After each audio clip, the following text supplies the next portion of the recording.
طرز تهیه سالاد مرغ و شوید. مواد لازم: سیب زمینی مکعبی خرد شده 2 عدد، نخود فرنگی پخته شده 3 قاشق غذاخوری، شوید تازه خرد شده 1/2 پیمانه، خیارشور خرد شده 4 عدد، سس مایونز 1/4 پیمانه، ماست 1/2 پیمانه، نصف سینه مرغ پخته شده و خرد شده، پودر فلفل سیاه 1/2 قاشق چایخوری. ابتدا آب رو در یک قابلمه کوچیک به جوش بیارید. بعد از اینکه آب جوش اومد، سیب زمینی‌های خرد شده رو داخلش بریزید تا کاملا پخته بشه. بعد از اینکه سیب زمینی‌ها کاملا پخته شد، سیب زمینی‌ها رو آبکش کنید.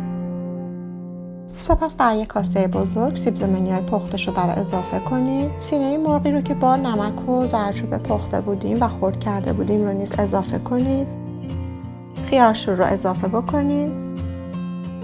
نخود فرنگی رو اضافه بکنید. شوید خرد شده رو اضافه بکنید.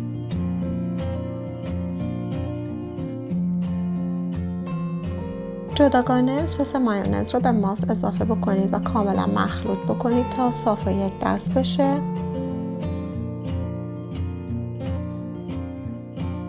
سپس مخلوط ماست و سس مایونز رو به سالاد اضافه بکنید. فلفل سیاه رو اضافه بکنید.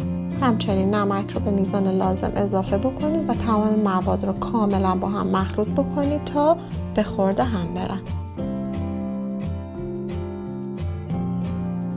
برای سرو این سالاد میتونید داخل ظرفی رو که دوست دارید قالبتون باشه رو پلاستیک بکشید.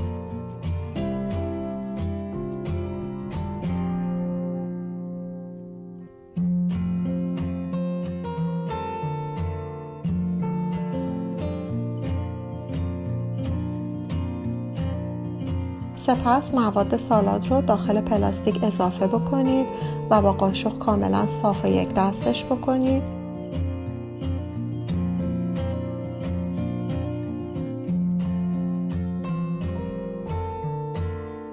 و سپس ظرف سالاد رو روی ظرف سروینگ مورد نظرتون برگردونید.